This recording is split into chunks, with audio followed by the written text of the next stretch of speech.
So let's mark out the hole for the woodpecker box. It wants to be 50 mil apparently. Here's a woodpecker box built to the approximate specifications as close as I can to what's suggested on, I don't know, one of the websites anyway. So 50 mil, and then what we're going to do, I'm going to mark it, I'm going to take it off. I haven't got a hole cutter here for 50 mil, so what I'm going to do is I'm going to mark it round. Let's see if we can find something. Proper job, beer can, Dorset style. 50 mil, quite big, but that's a greater, oh there you go, look. Exactly 50 mil, look. That's a greater spotted woodpecker we're looking for, which is most of the ones I've seen. So yeah, we can take that off and then mark that. I could probably mark it with this on there actually. Might be easier holding that down like that. And mark that with a pencil. And I'm going to just drill loads of holes around with the biggest drill that I've got. And then chisel out the hole hopefully. So I'm fed up of forgetting to get my hole cutter set. And the birds are picking the nest spots now, so maybe a little bit late, but better late than never. And then what we're going to do is our hole size, and then what it recommends is filling it with wood chips. I suppose that recreates their natural habitat, and they like excavating it, performing their natural instincts. You've already got your new chicken house, Blackie. Grey chickens sat in there on some eggs that are multicoloured. Hopefully they're what's called Easter eggers. Anyway, that's not going to be for another 20 days if they hatch. But anyway, so we'll take this off, drill that out, pack it full of sawdust, put it up on the tree. Right, this is attempt two to film this woodpecker box up on the tree. I'm going to have to use a head cam. I had it on bloody, excuse me, reverse camera, so I filmed my head when I just filmed it. I'm not going to touch the screen. I'm going to attempt to put the head cam on what is filming, so I don't inadvertently flip the screen around. Right, hopefully we're ready to go. Right, I'm going to show you where I put the woodpecker box. Oh, there's Tom. Oh, my boy. Oh, yeah. Yeah. Here's little Tom. Oh, my boy. Just going to show him where I put a woodpecker box, boy. Tom caught a woodpecker last year, but I managed to get it off of him alive. And we kept it in a little cage for a day, and then it flew off, didn't it? You don't chase the birds now, do you? No. Only rabbits and mice he eats.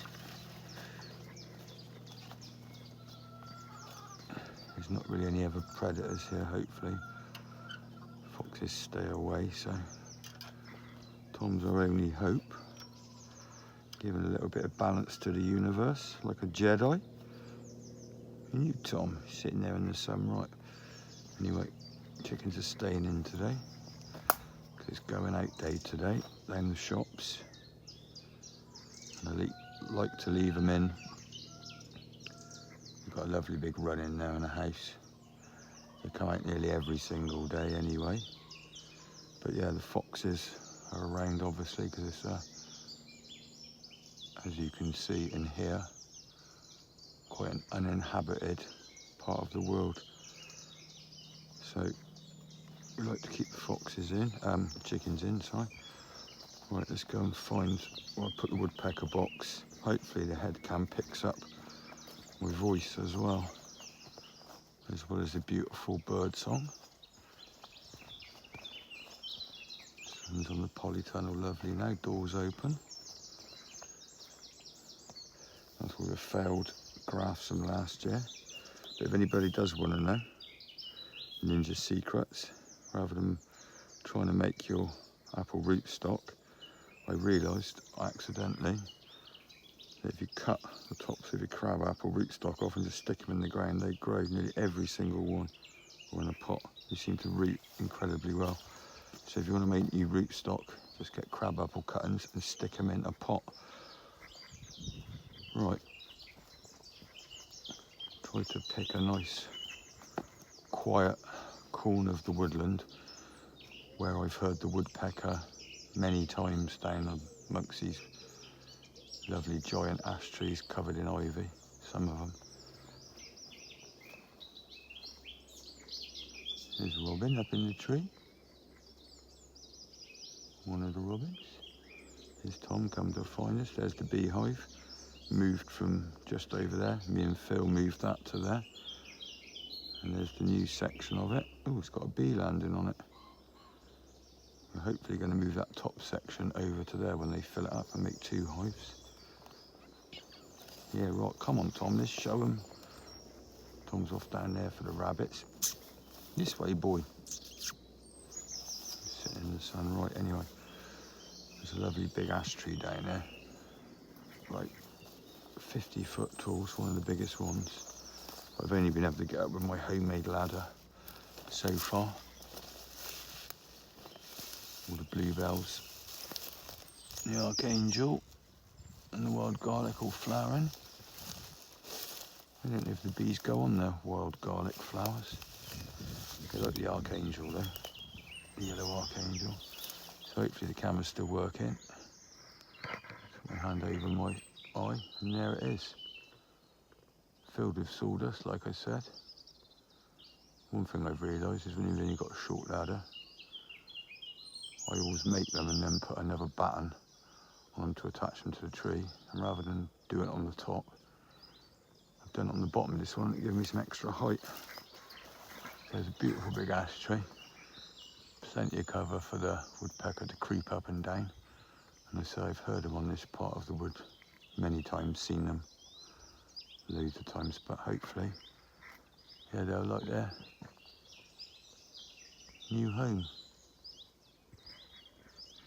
Just put my head up and down because I'm not too sure of the still what you can see with it. But there you go. Woodpecker box done.